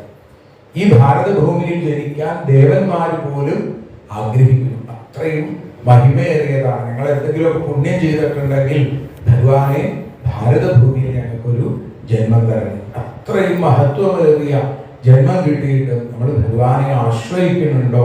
ഭാഗവതം ചോദിക്കാതെ നമ്മളോട് ചോദിക്കുകയാണ്. നേരിട്ട് ചോദിക്കേണ്ടില്ല എന്ന് മാത്രമേ ഉള്ളൂ. നമ്മളത് മനസ്സിലാക്കണം എന്നുള്ളതാണ്. പിന്നീട് ജംബൂദ്വീപിനെ കുറിച്ച് പറഞ്ഞു. അടുത്തത് പ്ലക്ഷം എന്നുള്ള ദ്വീപാണ്. ജംബൂദ്വീപിന് ചുറ്റും ഉപ്പ് സമുദ്രമാണെങ്കിൽ പ്ലക്ഷദ്വീപിന് ചുറ്റും 2 ലക്ഷം വലിപ്പമുള്ള ഇക്ഷുരസ സമുദ്രം, കരിമ്പിന്റെ നീര് കൊണ്ടുള്ള സമുദ്രം. ഇവിടെ പ്ലക്ഷദ്വീപിലുള്ള ആളുകൾ ചന്ദ്രോപാസകൻ, സൂര്യോപാസകന്മാരാണ് എന്ന് പറഞ്ഞു. പിന്നെ അടുത്തതായിട്ടുള്ളതാണ് ശാൽമലി ദ്വീപ്. അതിനു ചുറ്റും 4 ലക്ഷം വലിപ്പത്തിലുള്ള സുരോധ സമുദ്രം, മധ്യസമുദ്രമാണ്. ഇവിടെയുള്ള ആളുകളൊക്കെ ചന്ദ്രനെ ഉപാസിക്കുന്നു. അടുത്തത് കുശദ്വീപ്, 8 ലക്ഷം യോജന വലിപ്പമുള്ള നെയ്സമുദ്രം കൊണ്ട് ചുറ്റപ്പെട്ടിരിക്കുന്നു. കുശദ്വീപിലുള്ള ആളുകൾ ഭഗവാനെ അഗ്നിയായിട്ട് ആരാധിക്കുന്നു. ക്രൗഞ്ചദ്വീപ് 16 ലക്ഷം യോജന, അവിടെ വെള്ളത്തെ വരുണനെ ഈശ്വരനായി കണ്ടുകൊണ്ട് ആരാധിക്കുന്നു. അതിനു ചുറ്റുമായി പാൽ സമുദ്രമാണ് എന്ന് പറഞ്ഞു. ശാഖദ്വീപ് 32 ലക്ഷം യോജനയാണ് വിസ്തീർണം. അത്രയും തന്നെ വലിപ്പമുള്ള തൈര് സമുദ്രം കൊണ്ട് ചുറ്റപ്പെട്ടിരിക്കുന്നു. ഇവിടെ ഉള്ള ആളുകൾ ഭഗവാനെ വായുവായി കണ്ടുകൊണ്ട് ആരാധിക്കുന്നു. ഇപ്പൊ സൂര്യൻ, ചന്ദ്രൻ, അതിനുശേഷം അഗ്നി, അതിനുശേഷം വെള്ളം, പിന്നെ വായു.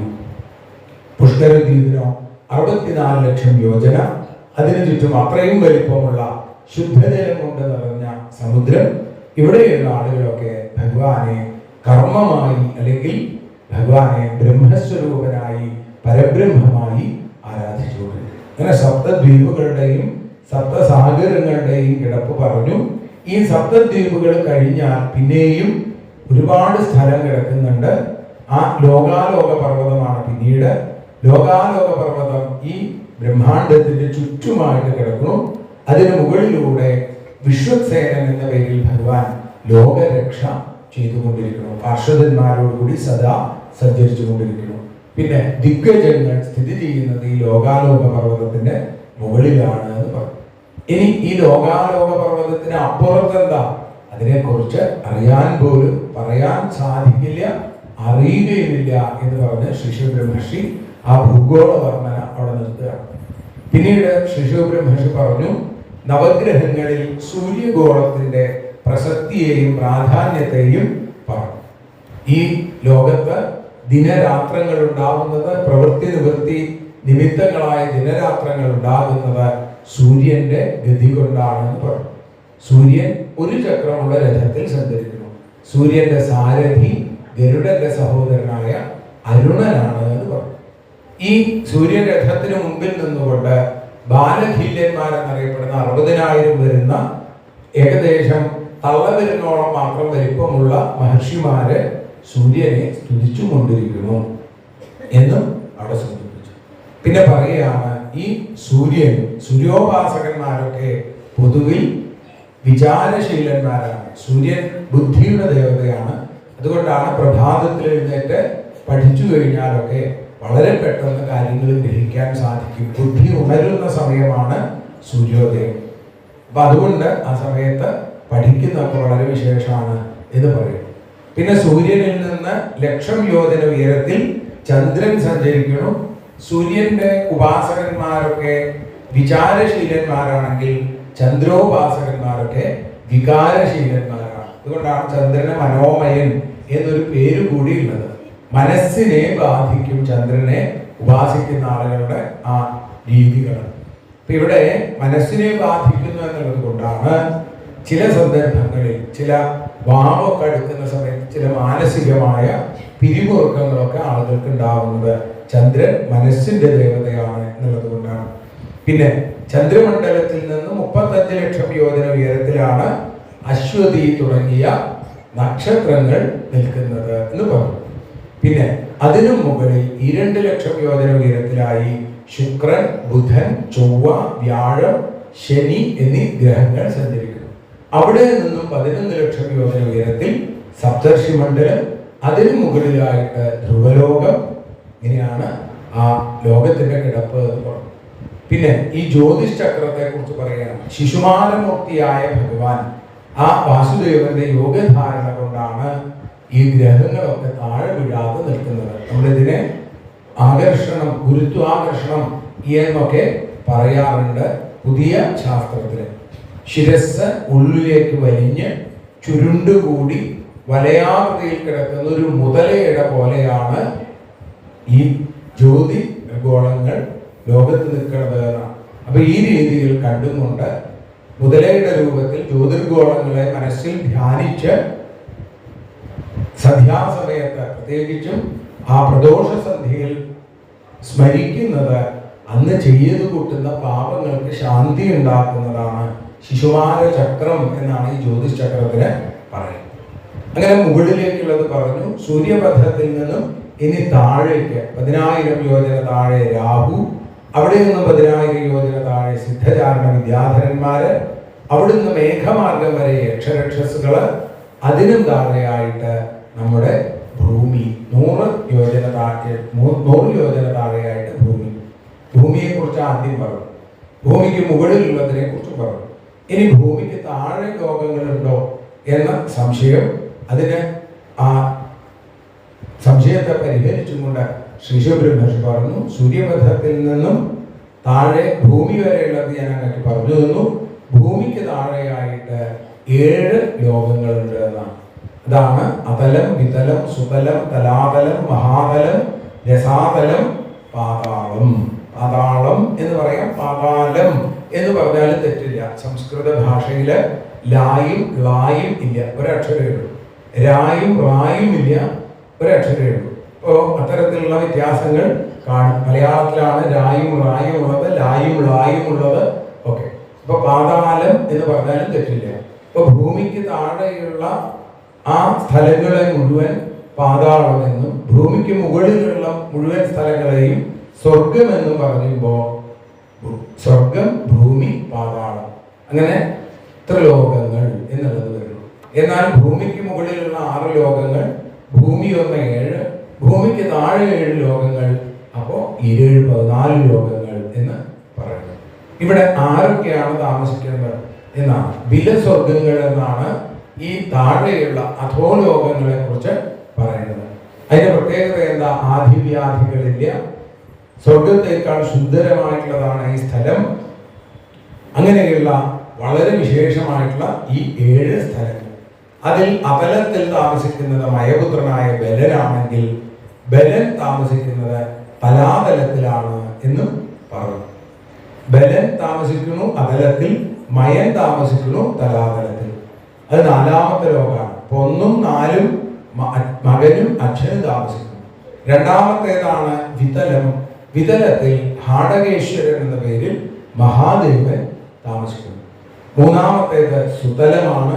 സുതലത്തിൽ ആരാ താമസിക്കുന്നത്? മഹാബലിയാണ് താമസിക്കുന്നത്. ഈ സുതലത്തിന്റെ കാവൽക്കാരനായിട്ട് സാക്ഷാൽ ഭഗവാൻ തന്നെ. രാവണൻ, ലങ്കാധിപനായിരിക്കുന്ന രാവണൻ അസുരന്മാരുടെ ചക്രവർത്തി പദം കിട്ടാൻ വേണ്ടി ബലിയെ തോൽപ്പിക്കാൻ വേണ്ടി വന്നു. ബലിയെ തോൽപ്പിക്കാൻ വേണ്ടി വന്നപ്പോഴോ കൊട്ടാരത്തിന്റെ കാവൽ നിൽക്കുന്ന ഭഗവാനെ കടന്നിട്ട് വേണ്ട അങ്ങോട്ട് പോവാൻ. ഭഗവാന്റെ അടുത്തെത്തി ഭഗവാൻ തന്റെ തൃക്കാല് കൊണ്ട് ഒരൊറ്റ തോണ്ടലങ്ങോട്ട് തോണ്ടിത്രേ. ഇടത്തെ കാല് കൊണ്ടൊരു തട്ട് തട്ടി. അതോടുകൂടി പിന്നെ രാവണൻ ചെന്ന് വീണത് ഗംഗയിലാണ് എന്നാണ്. അത്രയും ആ ഭക്തജന പരിപാലനം ചെയ്തുകൊണ്ടിരിക്കുകയാണ് സുതലത്തിൽ ഭഗവാൻ. അത് കഴിഞ്ഞ് നമ്മൾ നേരത്തെ പറഞ്ഞു, തലാതലത്തെ കുറിച്ച് പറഞ്ഞു.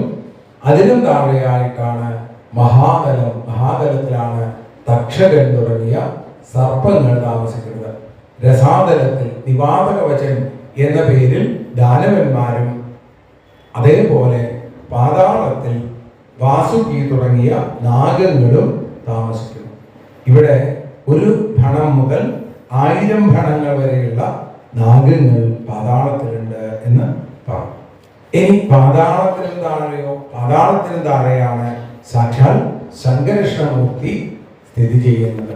തൻ്റെ 1000 ഭണങ്ങൾക്ക് മുകളിൽ ഏകകുണ്ഡലധരനായി നീലപ്പട്ടുടുത്ത ബലരാമസ്വാമി അല്ലെങ്കിൽ സംഘർഷമൂർത്തി ഈ ഭൂമിയെ തൻ്റെ ആ ഭണങ്ങൾക്ക് മുകളിൽ ഒരു കടുകുമണി പോലെ താങ്ങി നിർത്തിക്കൊണ്ടിരിക്കുന്നു എന്ന് അവിടെ സൂചിപ്പിക്കുന്നു. നാരദാദി ഋഷീശ്വരന്മാരെ, തുമ്പുരു തുടങ്ങിയവരൊക്കെ ചെന്ന് സാക്ഷാൽ സംഘർഷമൂർത്തിയെ സദാ സ്തുതിച്ചുകൊണ്ടിരിക്കുന്നു. ഉൽപ്പത്തി സ്ഥിതിലയ ഹേതവോസ്യ കൽപ്പ സത്വാദ്യ പ്രകൃതി ഗുണായ ദീക്ഷയാസൻ യദ്രൂപം ധ്രുവമകൃതം യഥേകമാത്മനാഥാൽ കഥമുഖവേദ തസ്യവർമ്മ എന്നുള്ള രീതിയിലൊക്കെ സ്തുതിക്കുന്നു.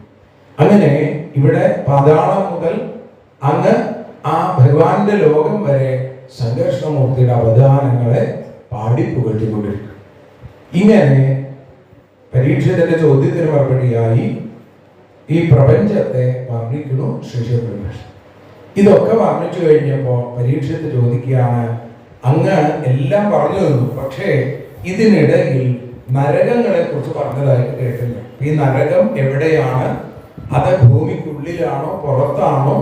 എന്തൊക്കെയാണ് നരകത്തിന്റെ പ്രത്യേകതകൾ? ഏതൊക്കെ തരത്തിലുള്ള നരകങ്ങളാണ് ഉള്ളത് എന്നൊക്കെ ചോദിച്ചപ്പോൾ പറഞ്ഞു, നരകങ്ങൾ എന്നുള്ളത് ഭൂമിക്ക് മുകളിലായിട്ട് ജലത്തിന് താഴെയായിട്ടാണ് ആ നരകങ്ങൾ സ്ഥിതി ചെയ്യുന്നത്. പൊതുവിൽ 21ഉം 7ഉം 28 തരം നരകങ്ങളുണ്ട് എന്ന് പറഞ്ഞു. 28 നരകങ്ങളുണ്ട് എന്ന് പറഞ്ഞാൽ 28 നരകങ്ങളെ ഉള്ളൂ എന്നല്ല, 28 നരകങ്ങളെ കുറിച്ച് പറഞ്ഞു തരാം. അത് കേട്ട് കഴിഞ്ഞാൽ എന്ത് മനസ്സിലാക്കണം? ഇതേപോലെ നരകങ്ങൾ വേറെയുണ്ട്. പാപം ചെയ്താൽ നരകം അനുഭവിക്കേണ്ടി വരും. അത് ഇഹത്തിൽ ആധിവ്യാധികളായിട്ടുണ്ടാവും. നമ്മുടെ മരണത്തിന് ശേഷം ഈ നരകത്തിൽ നമുക്ക് ഇത്തരത്തിലുള്ള ദുഃഖങ്ങൾ അനുഭവിക്കേണ്ടി വരും എന്ന് പറയുന്നു. ഇങ്ങനെ നരകങ്ങളുടെ പേരുകൾ താമിശ്രം, അന്ധതാമിശ്രം, രൗരവം, മഹാരൗരവം, കുംഭീപാകം, കാലസൂത്രം, അസിപത്രവനം, സൂകരമുഖം, അന്ധകൂപം, അതേപോലെ കൃമിഭോജനം, ഇങ്ങനെ പലതരത്തിലുള്ള നരകം. എന്തൊക്കെയാണ് നരകത്തിന്റെ പ്രത്യേകതകൾ? എന്തൊക്കെ കുറ്റം ചെയ്താൽ ഏതൊക്കെ തരത്തിലുള്ള ശിക്ഷ അനുഭവിക്കേണ്ടി വരും? ഒന്ന് ശ്രദ്ധിച്ചോളൂ. നമ്മൾ എവിടെയൊക്കെ പോകേണ്ടി വരുന്നെന്ന് ആലോചിച്ചാൽ മതി. മറ്റുള്ളവരുടെ വസ്തുക്കൾ പരവിത്താപത്യ കളത്രാണി അപഹരണം. മറ്റുള്ളവരുടെ ധനം, അവരുടെ ഭാര്യമാര്, മക്കള്, ഇതിനൊക്കെ തട്ടിയെടുക്കുന്ന ആളുകളെ കൊണ്ടുപോകുന്ന സ്ഥലമാണ് താമിശ്രം എന്നുള്ളത്. അവിടെ നല്ല അടി കിട്ടുന്ന സ്ഥലമാണ് താമിശ്രം. കുറച്ചുകൂടി കഠിനമായിട്ടുള്ള സ്ഥലമാണ് അന്ധതാമിശ്രം. നഷ്ടദൃഷ്ടിയുമാണ്, കണ്ണും കാണില്ല, ബുദ്ധി ഉണ്ടാവില്ല, അടി കുറച്ചുകൂടി കേമായിട്ട് കിട്ടും. അതിന് പേര് അന്ധതാമിശ്രം എന്ന പേര്. അടുത്തതായിട്ട് പറഞ്ഞു താമിശ്രം, അന്ധതാമിശ്രം, രൗരവം. ഈ രൗരവത്തിൽ ആരെ കൊണ്ടുപോയിടുക? ഏതത് അഹമിതി മമേതമിതി, ഇത് എന്റെയാണ്, ഞാനാണ് എന്ന അഹന്തയും മമതയുമുള്ള ആളുകൾ അതിനുവേണ്ടി ഭൂതദ്രോഹം ചെയ്യുക, മറ്റുള്ളവരെയൊക്കെ ദ്രോഹിക്കുക, എനിക്ക് വേണ്ടി എന്തും ചെയ്യാം എന്ന് വിചാരിക്കുന്ന ആളുകളുണ്ടല്ലോ, അങ്ങനെയുള്ള ആളുകളെ കൊണ്ടുപോയിരുന്ന സ്ഥലം രൗരവം. അതിനേക്കാൾ കഠിനമാണ് മഹാരൗരവം. എന്തുകൊണ്ടാണ് ഇതിന് ഈ പേര് വന്നത്? ഇവിടെ പറയുകയാണ് ക്രവ്യാദാനാമ രുരവസ്തം. ഈ മാംസഭുക്കുകളായിരിക്കുന്ന രുരുക്കൾ എന്നുള്ള ചില സർപ്പങ്ങൾ ഇവിടെയുണ്ട്. ആ സർപ്പങ്ങൾ നമ്മളുടെ മാംസം കടിച്ച് വലിക്കും. അതിനുശേഷം പറഞ്ഞു മൃഗങ്ങളെ, പക്ഷികളെയൊക്കെ ആ വറുക്കുന്ന ആളുകൾ, ഇങ്ങനെയുള്ള ആളുകളുണ്ട് അല്ലേ? ഇവരൊക്കെ എന്താ വിചാരിച്ചേക്കുന്നത്? ആരോ എപ്പോഴും പറഞ്ഞു ഒന്നാം പാപം തിന്നാ തീരും എന്ന് പറഞ്ഞു. അതുകൊണ്ട് ഇങ്ങനെ തിന്നുകൊണ്ടേയിരിക്കുകയാണ്.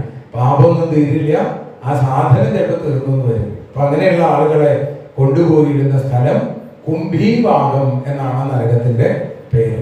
ഈ നരകത്തിൽ എന്താ ചെയ്യുക? ഇവിടെ എന്താണോ നമ്മൾ ചെയ്തത് അത് നമ്മളെ ചെയ്യും. തപ്തതയിലെ ഉപരന്ധയിൽ, തപ്തതയിൽ എന്ന് പറഞ്ഞാൽ ചൂടാക്കിയ എണ്ണയിലിട്ട് വറക്കും. അപ്പൊ ഇവിടെ വറുത്ത ആളുകളൊക്കെ ഒന്ന് വിചാരിച്ചോളൂ, അതേപോലെ അവിടെയും നമ്മളെ വറുത്തെടുക്കും എന്നുള്ളത്. പിന്നെ അടുത്തതായിട്ട് പറഞ്ഞു കാലസൂത്രം എന്ന നരകമുണ്ട്. അവിടെ പിതൃ വിപ്ര ബ്രഹ്മദൃക്ക്, ബ്രാഹ്മണര്, സജ്ജനങ്ങള്, അച്ഛൻ, അമ്മ, ഇങ്ങനെയുള്ള ആളുകളെയൊക്കെ കൊണ്ടുപോയിരുന്ന സ്ഥലമാണ് കാലസൂത്രം. കാലസൂത്രത്തിന്റെ പ്രത്യേകത എന്താ? ചെമ്പോല പാകിയതാണ് കാലസൂത്രം. ചെമ്പോല പാകുന്നതൊക്കെ കേമാണ് അല്ലേ? അമ്പലത്തിലൊക്കെ ചെമ്പോല പാകുക എന്ന് പറഞ്ഞാൽ വലിയ കേമാണ്. ഇവിടെ അത് ചെമ്പോല പാകിയത് മുകളിലല്ല, താഴെയാണ്. തറയിൽ ചെമ്പോല പാകിയേക്കുന്നു, എന്നിട്ടോ അടിയില് തീ കത്തിച്ചേക്കുന്നു. മുകളിൽ സൂര്യന്റെ ചൂട്, എന്നിട്ട് ഇതിന്റെ മുകളിൽ കൂടെ അങ്ങോട്ടും ഇങ്ങോട്ടും ഓടിക്കും. പരിധാവതി ചയാവന്തി പശുരോമാണി താവൽ വർഷസഹസ്രാണി. ഈ പശുക്കളുടെ ദേഹത്ത് എത്ര രോമുണ്ട് അത്രയും 1000 വർഷം ഇങ്ങനെ ഓടേണ്ടി വരും എന്നാണ്. ഗതി കിട്ടാതെ അങ്ങനെ നടക്കേണ്ടി വരും. പിന്നെ പറയുന്നു ചില സന്ദർഭങ്ങളിലൊക്കെ ചിലപ്പോ നമുക്ക് ബുദ്ധിമുട്ട് വരുന്നു, നമ്മുടെ തല പോവുമെന്നുള്ളൊരവസ്ഥ. ആ അവസ്ഥയിൽ ചിലപ്പോ നിരീശ്വരവാദം പറയേണ്ടി വരും, ആപത്ത് വരുമ്പോൾ.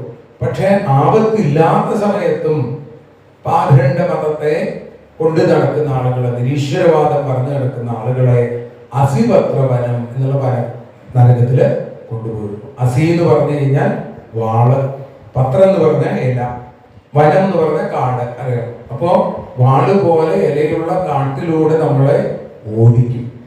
ആ ഇല ഇങ്ങനെ ദേഹത്ത് തട്ടി മുറിയും. ഹാ ഹതോസ്മീതി പരമയാ വേദനയാ മോക്ഷിത, വേദനിച്ചുകൊണ്ട് മോഹാലസ്യപ്പെട്ട് വീഴുകയൊക്കെ ചെയ്യും. അപ്പോ ധർമ്മരാജാവിന്റെ ഭടന്മാർ വന്ന് നമ്മളെ അടിക്കും. അടുത്തതായിട്ട് പറഞ്ഞു രാജാവും രാജപുരുഷന്മാരും അല്ലെങ്കിൽ അധികാരികൾ ദണ്ഡം ഏൽക്കരുതാത്ത ആളുകളെ, നിരപരാധികളെ ദ്രോഹിച്ചു കഴിഞ്ഞാൽ, ബ്രാഹ്മണർക്ക് ശരീരദണ്ഡം ഏൽപ്പിച്ചാൽ, ബ്രാഹ്മണൻ എന്ന് പറഞ്ഞാൽ കേവലം ആ ബ്രഹ്മകുലത്തിൽ ജനിച്ചു എന്നുള്ളതല്ല, മറിച്ച് ബ്രഹ്മത്തെ അറിഞ്ഞ സജ്ജനങ്ങളെ ദ്രോഹിച്ചു കഴിഞ്ഞാൽ അവരെ സൂകരമുഖത്തിൽ കൊണ്ടുപോകുന്നു. യഥൈവേഹേ ഇക്ഷുഖണ്ഡ, ഇക്ഷുഖണ്ഡ എന്ന് പറഞ്ഞാൽ കരിമ്പിന്റെ കഷ്ണം. ആ കരിമ്പ് കഷ്ണം പോലെ നമ്മളെയും കശക്കി നീരെടുക്കുന്നത് പോലെ നമ്മളെയും ചെയ്യും. അതാണ് ആ സൂകരമുഖത്തിന്റെ പ്രത്യേകത. അവിടുത്തെ യമഭടന്മാരൊക്കെ ഭഗവാന്റെ വരാഹമൂർത്തിയുടെ അവതാരം പോലെയാണ്, മുഖം വരാഹത്തിന്റെ രൂപത്തില്. പിന്നെ അടുത്തതായി ഒരു വിധപ്പെട്ട ആളുകളൊക്കെ ഞാൻ പറയാറുണ്ട്, ഞാൻ അടക്കമുള്ള നമുക്കെല്ലാവർക്കും അവിടെ കാണാം എന്ന് വേണമെങ്കിൽ പറയാം. മരിച്ചു കഴിഞ്ഞാൽ അവിടെ കാണാം, അന്ധകൂപത്തിൽ കാണാം. കാരണം എന്താ? അവിടെ എല്ലാവരും വരും. കാരണം നമ്മൾ വിചാരിക്കുകയാണ് ഈ ജീവിതം നമുക്ക് വേണ്ടി മാത്രമാണ്, ഈ ലോകം മനുഷ്യന് വേണ്ടി മാത്രമാണെന്നാണ് നമ്മുടെ വിചാരം. ആധുനിക സങ്കല്പങ്ങളൊക്കെ അങ്ങനെയാണ്. അപ്പൊ അതുകൊണ്ട് നമ്മൾ എന്ത് ചെയ്യും? മറ്റ് ജീവികളെയൊക്കെ കൊല്ലും. പ്രത്യേകിച്ച് മൂട്ട, കൊതുക്, പേന്, അല്ലേ, ഇങ്ങനെയുള്ള സാധനങ്ങളൊക്കെ നമ്മൾ കൊല്ലും. അപ്പൊ ഈ കൊതുകിനെയൊക്കെ കൊല്ലാൻ പുറപ്പെടുമ്പോൾ ഒന്ന് ആലോചിച്ചോളുക, എന്താ നമ്മളും ഇതേപോലെ അവിടെ പോയി കിടക്കേണ്ടി വരും. അന്ധകൂപത്തിൽ ഒരു വലിയ പൊട്ടക്കിണറാണ്.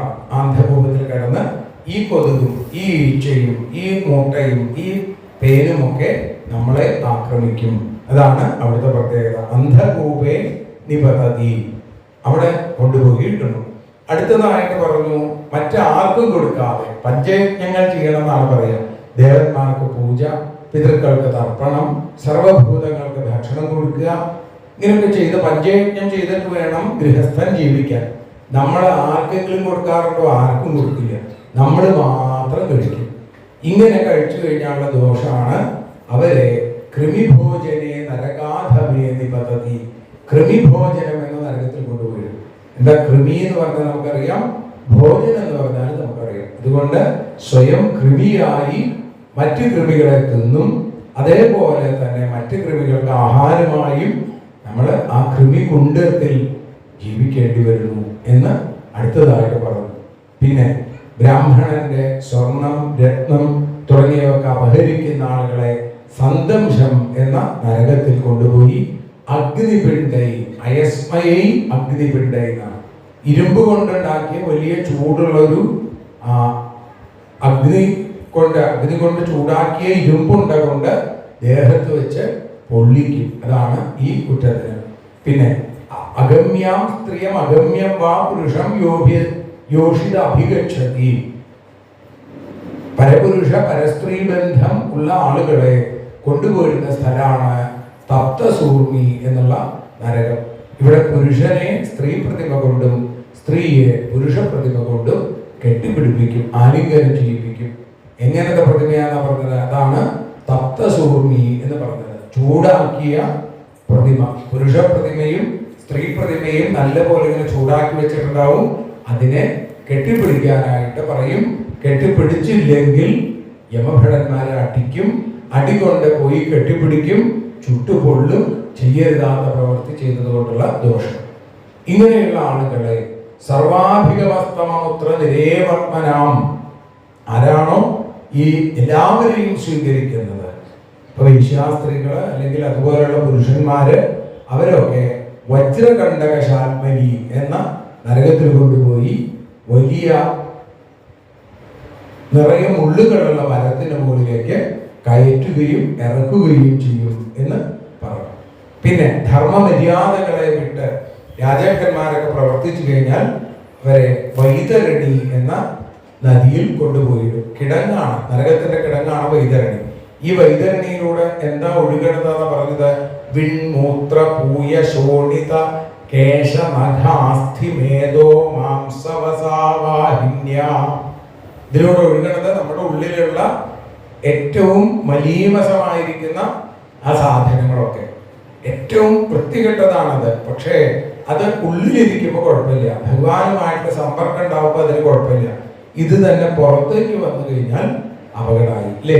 ആ സാധനങ്ങൾ ഒഴുകുന്ന വലിയൊരു കിടങ്ങാണ് വൈതരണി, വൈതരണി നദി എന്നൊക്കെ പറയാറുണ്ട്. അതിൽ കൊണ്ടുപോയി ഇടുന്നു.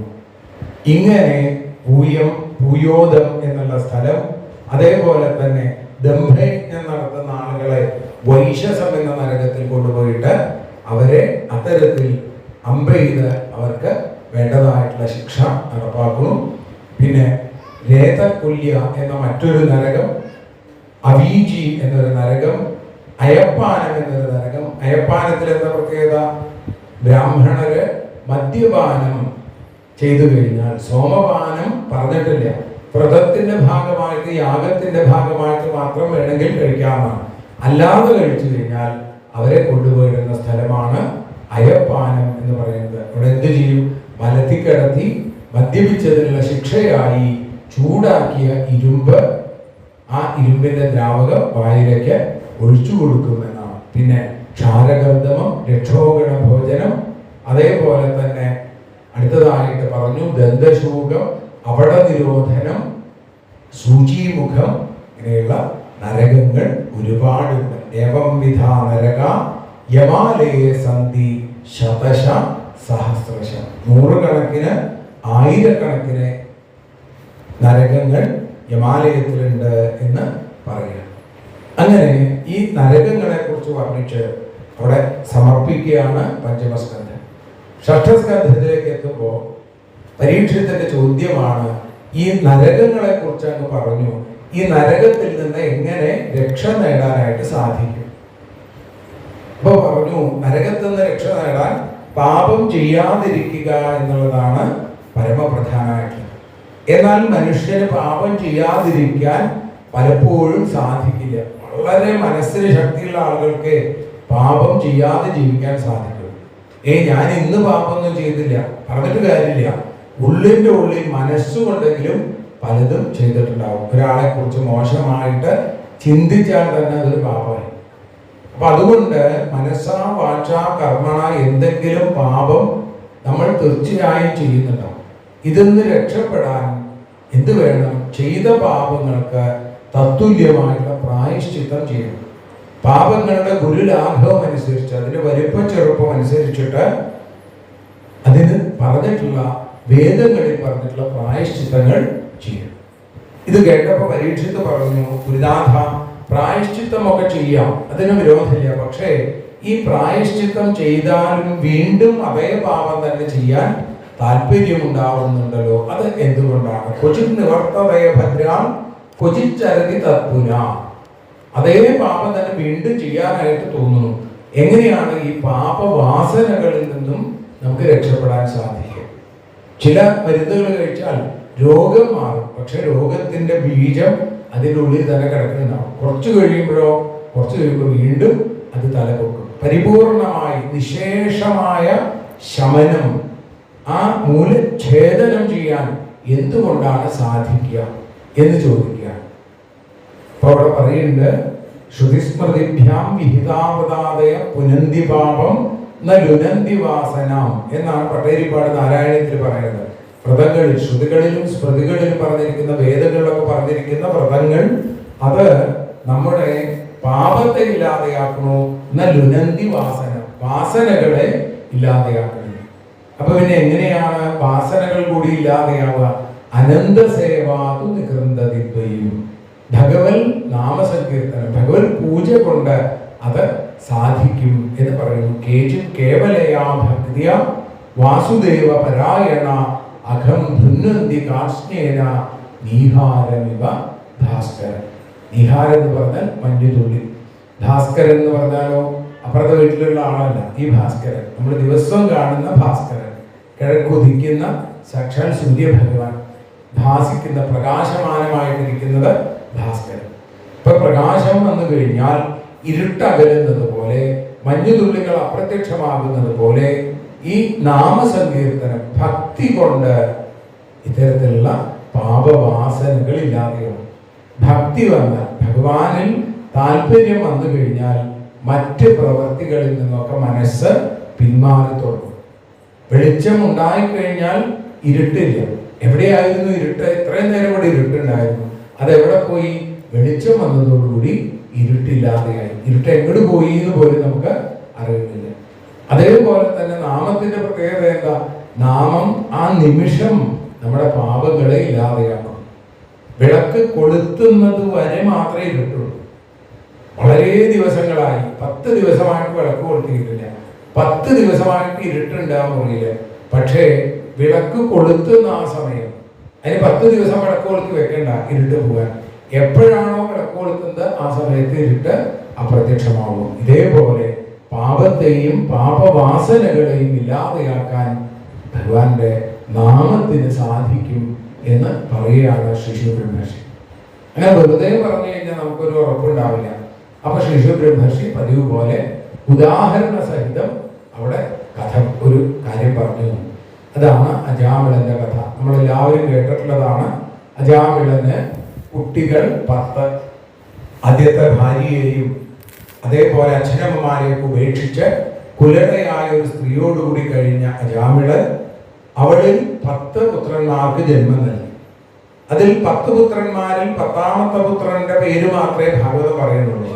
അത് നാരായണൻ എന്നാണെങ്കിൽ ആ 10ാമത്തെ ഉണ്ണിക്ക് നാരായണൻ എന്ന പേരിടാനും നാരായണൻ എന്ന് വിളിക്കാനും അജാമിളന് ഭാഗ്യമുണ്ടായെങ്കിൽ അതിനു മുമ്പുണ്ടായ 9 കുട്ടികൾക്കും ഇതേപോലെ ഈശ്വര നാമങ്ങളാവും എന്ന് നമുക്ക് അനുമാനിക്കാം. ഇങ്ങനെ സാധിക്കുള്ളൂ അല്ലേ? തണുത്ത കാറ്റ് വീശുമ്പോൾ അവിടെ എവിടെയോ മഴ പെയ്യുന്നുണ്ട് എന്ന് നമുക്ക് അനുമാനം ഉണ്ടാവും. അങ്ങനെയാണ് അനുമാനിക്കുക. അവിടെ പുക ഉയർന്നു കണ്ടുകഴിഞ്ഞാൽ നമുക്ക് മനസ്സിലാവും അവിടെ തീ കത്തുന്നുണ്ട്. അത് തീ കത്തണത് നമ്മൾ കാണണ്ട, പുക കണ്ടാൽ തന്നെ മനസ്സിലാവും. ഇതേപോലെ പലതും അനുമാനത്തിലൂടെയാണ് നമ്മൾ മനസ്സിലാക്കുക. ഇവിടെയും അതെ, 10ാമത്തെ ഉണ്ണിക്ക് 5 വയസ്സ്, അജാമിളന് വയസ്സ് 88. ഒരുപാട് പാപങ്ങൾ ചെയ്ത ജന്മമാണ് അജാമിളന്റെ. അജത്തെ പോലെ, ആടിനെ പോലെ ജീവിച്ച ഒരാള്, ഭോഗലാലസതയോടുകൂടി ജീവിച്ച ഒരാള്. പക്ഷേ അദ്ദേഹം വലിയൊരു ഭാഗ്യം ചെയ്തു. തൻ്റെ പുത്രന് നാരായണൻ എന്ന ഈശ്വര നാമത്തെ കൊടുക്കാനും അങ്ങനെ വിളിക്കാനും സാധിച്ചു എന്നാണ്. കുട്ടികൾക്കൊക്കെ പേരിടാൻ നമുക്ക് സാധിച്ചു എന്ന് വരും, ചെറിയൊരു പുണ്യമുണ്ട്. പക്ഷേ ആ പുണ്യം പ്രകടമാക്കാൻ നമുക്ക് സാധിക്കാറില്ല. കാരണം എന്താ?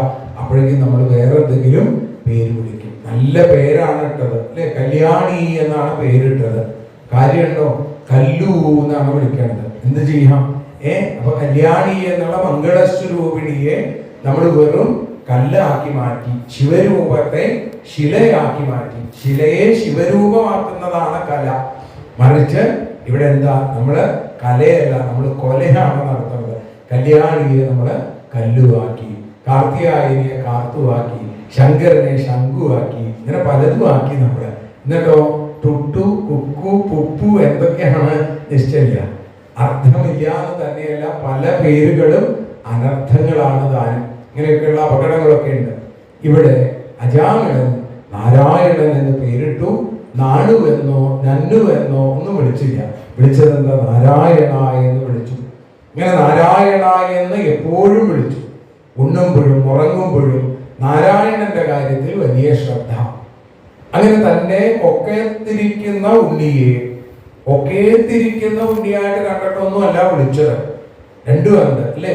ഒക്കത്തിരിക്കുന്ന ഉണ്ണി, തന്റെ ഒക്കത്തിരിക്കുന്ന ഉണ്ണി, ഒക്കേത്തിരിക്കുന്ന ഉണ്ണി, ഈ ലോകത്തെ മുഴുവൻ നിയന്ത്രിച്ചു കൊണ്ടിരിക്കുന്ന ഉണ്ണി. അത് അറിഞ്ഞിട്ടല്ലെങ്കിൽ പോലും അജ്ഞാനാത് അഥവാ ജ്ഞാനാതെന്നാണ് വിഷ്ണുഭാഷകന്മാർ പറയുന്നത്. അറിഞ്ഞിട്ട് വേണമെന്നൊന്നുമില്ല. അറിയാതെ കഴിച്ചാലും മരുന്ന് നമ്മുടെ രോഗത്തെ ഇല്ലാതെയാക്കുന്നത് പോലെ അജാമിളന്റെ പാപങ്ങളെ മുഴുവൻ ഈ നാമസങ്കീർത്തനം ഇല്ലാതെയാക്കി. അറിയാതെ അവസാനം അജാമിളനെ കൊണ്ടുപോകാനായിട്ട് യമഭടന്മാർ വന്നു. അതിഭയങ്കരന്മാരായ ആ 3 പേരെ കണ്ടപ്പോ അജാമിളൻ പേടിച്ചു വിറച്ചു. ഉറക്കെ തന്റെ മകനെ വിളിച്ചു. ദൂരെ ക്രീഡനകാസക്തം പുത്രം നാരായണാഹുയം പ്ലാവിതേന സ്വരോണയിച്ചേ സ്വരേണോച്ചേ രാജുഭാവാകുലേന്ദ്രിയം. കാരണം നോക്കൂ, ദൂരെ ക്രീഡനകാസക്തം, അങ്ങ് അകലെ കളിച്ചുകൊണ്ടിരിക്കുന്ന പുത്രൻ. ഭാഗ്യമല്ലേ അജാമിളന്റെ? അകലെ കളിച്ചത് കൊണ്ടാണ് ഉറക്കം വിളിക്കാൻ സാധിച്ചത്. അടുത്താണെങ്കിൽ ചിലപ്പോൾ പേര് പോലും വിളിക്കാൻ സാധിക്കില്ല, അല്ലെങ്കിൽ വിളിക്കില്ല. കുട്ടികൾ അടുത്തുണ്ടെങ്കിൽ നമ്മളിങ്ങനെ ഉറക്കം വിളിക്കില്ല, അകലെയാണ് കളിക്കുന്നത്. അങ്ങനെ ദൂരെ ക്രീഡനകാസക്തം പുത്രം നാരായണാഹുയം, അങ്ങ് അകലെ കളിക്കുന്ന തന്റെ നാരായണൻ എന്നുള്ള പുത്രനെ വിളിച്ചപ്പോ ആരാ വിളികേട്ടത്? ദൂരെ ക്രീഡനകാസക്തം ദേവം നാരായണാഹുയം. അങ്ങ് അകലെ ഈ ലോക സൃഷ്ടിയാകുന്ന ലീല ആടിക്കൊണ്ടിരിക്കുന്ന, ക്രീഡിച്ചു കൊണ്ടിരിക്കുന്ന നാരായണൻ വിളികേട്ടു.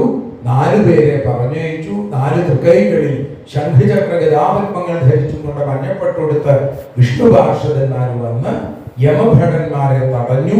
യമഭടന്മാർക്ക് അത്ഭുതമായി. നിങ്ങൾ എന്തുകൊണ്ടാണ് ഞങ്ങളെ തടയുന്നത്? കിമർത്ഥം ധർമ്മപാലസ്യ കിങ്കരാന്നോ നിഷേധത എന്നാ ചോദിച്ചത്. ഞങ്ങളെ ഇതുവരെ ഒരാളും തടഞ്ഞിട്ടില്ല, നിങ്ങൾ ആരാണ്, എന്തിനാണ് ഞങ്ങളെ തടഞ്ഞത്? ഇത് കേട്ടപ്പോ വിഷ്ണു പാർഷദന്മാരെ തിരിച്ച് ചോദിക്കുകയാണ്, നിങ്ങൾ ധർമ്മദേവന്റെ ആളുകളാണെങ്കിൽ എന്താണ് ധർമ്മത്തിന്റെ ലക്ഷണം, എന്താണ് ധർമ്മത്തിന്റെ തത്വം? വിഷ്ണു പാർഷദന്മാരുടെ ചോദ്യത്തിന് മറുപടിയായി യമഭടന്മാർ പറഞ്ഞു, വേദത്തിൽ പറഞ്ഞിട്ടുള്ളതാണ് ധർമ്മം, അതിന് വിപരീതമായതൊക്കെ അധർമ്മം. വേദം എന്നാൽ നാരായണ, സാക്ഷാൽ നാരായണനാണ് വേദം എന്ന് പറഞ്ഞു. അറിവ് എന്ന് പറഞ്ഞാൽ ആനന്ദസ്വരൂപനായ ഭഗവാനാണ് എന്ന് പറഞ്ഞു കൊടുത്തു.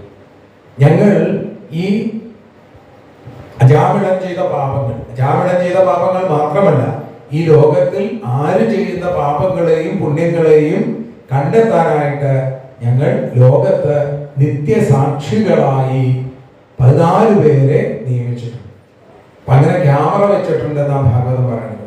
അതുകൊണ്ട് ശ്രദ്ധിച്ചു ശ്രദ്ധിച്ചോളൂ, ഈ ക്യാമറയിൽ നിന്ന് രക്ഷപ്പെടാൻ എളുപ്പമല്ല. അജാമിളന്റെ കഥയില് പറയുന്ന ക്യാമറകൾ ഈ ലോകത്ത് മുഴുവൻ വെച്ചിട്ടുണ്ട്. സൂര്യൻ, അഗ്നി, ഘം, മരുഗാവ, സോമ, സന്ധ്യാഹനി ദിശ, കം കുകാലോ ധർമ്മ ഇതിഹ്യേതേ ദൈഹ്യസ്യ സാക്ഷിണ. സൂര്യൻ, അഗ്നി, ആകാശം, കാറ്റ്, ചന്ദ്രൻ, സന്ധ്യ, ഇങ്ങനെ 14 ക്യാമറകൾ വെച്ചിട്ടുണ്ട്. ഇതിലാണ് നിർദ്ദേശം കൊടുക്കുക. ഇന്ന പുണ്യങ്ങൾ ചെയ്തു, ഇന്ന പാപങ്ങൾ ചെയ്തു. ഇയാൾ ചെയ്ത പാപങ്ങളുടെ വലിയ പട്ടിക കാണിച്ചു കൊടുത്തപ്പോൾ വിഷ്ണുപാർഷദന്മാർ പറഞ്ഞു, ഇതൊക്കെ ഒരൊറ്റ വെട്ടാൻ വെട്ടാം. എങ്ങനെ? ജഗാത ചതുരക്ഷരം, നാരായണ എന്ന 4 അക്ഷരം ജപിച്ചതോടുകൂടി എല്ലാ പാപങ്ങളും തീർന്നിരിക്കും. ഏയ് ഗൃണൻ പുത്രോപചാരിതം, മകനെ ഉദ്ദേശിച്ചാണ് വിളിച്ചത് എന്ന് പറഞ്ഞപ്പോ പറഞ്ഞു, മകനെ ഉദ്ദേശിച്ചാണ് അദ്ദേഹം വിളിച്ചതെങ്കിലും അത് കേട്ടത് ഭഗവാനാണ്. മരുന്നിന്റെ സ്വഭാവമാണ് സൂക്കേട് മാറുക എന്നുള്ളത്. മരുന്ന് കഴിക്കുമ്പോൾ അറിഞ്ഞു കഴിക്കണം എന്ന് വല്ല നിർബന്ധമുണ്ടോ? എങ്ങനെ കഴിച്ചാലും സൂക്കേട് മാറും. അഗ്നിയുടെ സ്വഭാവമാണ് വസ്തുക്കളെ കത്തിക്കുക എന്നുള്ളത്. അത് അറിഞ്ഞ് തീ പിടിച്ചാലും അറിയാതെ തീ പിടിച്ചാലും അത് കത്തിപ്പോകും. ഇതേപോലെ നാമത്തിന്റെ സ്വഭാവമാണ് പാപനാശം എന്നുള്ളത്. ഹരിനാമം പാപഹരം ആണ്. ഇവിടെ നാരായണ എന്ന് ജപിച്ചതോടുകൂടി ഇദ്ദേഹത്തിന്റെ എല്ലാ തരത്തിലുള്ള പാപങ്ങളും ഇല്ലാതെയായി. ഇനി നിങ്ങൾക്ക് സംശയം ഉണ്ടെങ്കിൽ നിങ്ങളുടെ നേതാവായിരിക്കുന്ന യമധർമ്മന്റെ അടുത്ത് തന്നെ പോയി ചോദിച്ചോളൂ എന്ന് പറഞ്ഞ് പറഞ്ഞേക്കും. അജാമിളൻ ആലോചിച്ചു, താൻ കണ്ടത് സ്വപ്നമാണ്, തന്നെ രക്ഷിച്ചിരിക്കണോ ഭഗവാൻ. ക്വചാഹം കിതവപ്പാവോ ബ്രഹ്മജ്ഞോ നിരമത്രപ ക്വച നാരായണേത്യേതൽ ഭഗവൻ നാമമംഗളം.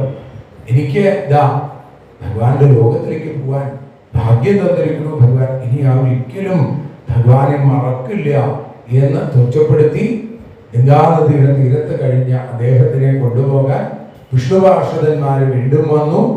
ഇവിടെ ശ്രീശുബ്രഹ്മർഷി പറയാണ്, മ്രിയമാണോ ഹരേർനാമ ഗൃണൻ പുത്രോപചാരിതം. മകനെ ഉദ്ദേശിച്ച് വിളിച്ചിട്ടാണെങ്കിൽ പോലും അജാമിളൻ അജത്തെ പോലെ ഈ ലോകത്ത് ജീവിച്ച ആള് അജനുമായി മിളനം ചെയ്തു എന്നുള്ളതാണ് അജാമിള മോക്ഷത്തിന്റെ കഥ. ആരാണ് അജൻ? ജന്മമില്ലാത്തവൻ, ഈശ്വരൻ. ഈശ്വരനിലേക്ക് ചേരാൻ സാധിച്ചു ഈ നാമസങ്കീർത്തനത്തിലൂടെ. അതുകൊണ്ടാണ് യമധർമ്മൻ തന്റെ അടുത്ത് വന്ന ഭടന്മാരോട് പറഞ്ഞത്, ഇത് ഭാഗവത ധർമ്മമാണ്. നാമജപം പാപഹരം എന്നുള്ളത് ഭാഗവത ധർമ്മമാണ്. ഈ ഭാഗവത ധർമ്മത്തെ അറിയുന്ന ആളുകൾ എന്ന് പറഞ്ഞാൽ സാക്ഷാൽ ബ്രഹ്മാവ്, നാരദൻ, മഹാദേവൻ, സനൽകുമാരൻ, കപിലൻ, മനു, പ്രഹ്ലാദൻ, ജനകൻ, ഭീഷ്മര്, ബലി, അതേപോലെ ശ്രീശുബ്രഹ്മർഷി, പിന്നെ ഞാൻ. ദ്വാദശൈതേ വിജാനീമോ, ഈ 12 പേർക്ക് ഭാഗവത ധർമ്മത്തെ അറിയും. അതുകൊണ്ട് നിങ്ങൾ ശ്രദ്ധിച്ചോളൂ, ഭഗവാന്റെ നാമം ജപിക്കാത്തവര്, ഭഗവാന്റെ പാദത്തിൽ വീഴാത്ത ആളുകൾ, ഭഗവാന്റെ കാക്കൽ ശിരസ് മുട്ടിക്കാത്ത ആളുകള്, വിഷ്ണു കൃത്യാണ് ജിഹ്വാന ഭക്തി ഭഗവത് ഗുണനാമധേയം. നാവ് കൊണ്ട് ഭഗവാന്റെ പാട്ട് പാടാത്ത ആളുകൾ, ചേതശ്ചന മനസ്സുകൊണ്ട് സ്മരതി തച്ചരണാരവിന്ദം കൃഷ്ണായനോ നമതി യക്ഷിര ഏകതാമി. ഒരിക്കലെങ്കിലും നമസ്കരിക്കാത്ത ആളുകളുണ്ടെങ്കിൽ അവരെ എൻ്റെ അടുത്തേക്ക് കൊണ്ടുവരൂ എന്ന് ആ തൻ്റെ ഭടന്മാർക്ക് നിർദ്ദേശം കൊടുക്കുന്നു യമധർമ്മൻ. ഇവിടെ പറയുകയാണ്, ഇങ്ങനെ തൻ്റെ ഭൃത്യന്മാർ വന്ന് പറഞ്ഞതനുസരിച്ച് യമധർമ്മൻ നിർദ്ദേശം കൊടുത്തു. ത്വദന്ധി ഭക്തേഷു ന ഗമ്യതാമിതി സ്വകീയ ഭൃത്യാൻ അശിശിക്ഷതുച്ഛകൈഹി. പട്ടേരിപ്പാട് പറയുകയാണ്, തൻ്റെ ആ ഭഗവാന്റെ ഭക്തന്മാരുടെ അടുത്തേക്ക് പോകരുത് എന്ന് നിർദ്ദേശം കൊടുക്കുന്ന ആ രംഗത്തോടുകൂടി ആ ഭാഗം അവിടെ അവസാനിപ്പിക്കുകയാണ്. ശ്രീശുബ്രഹ്മർഷി പറഞ്ഞു, ഈ കഥ വളരെ ശ്രേഷ്ഠമായിരിക്കുന്ന ജാമിളന്റെ കഥ പാടിയത് കുംഭസംഭവനായിരിക്കുന്ന അഗസ്ത്യൻ ആണ്. മലയപർവ്വതത്തിൽ നിന്ന് ഭഗവാനെ പൂജിച്ചുകൊണ്ടാണ് ഈ കഥ പാടിയത് എന്ന് പറഞ്ഞു.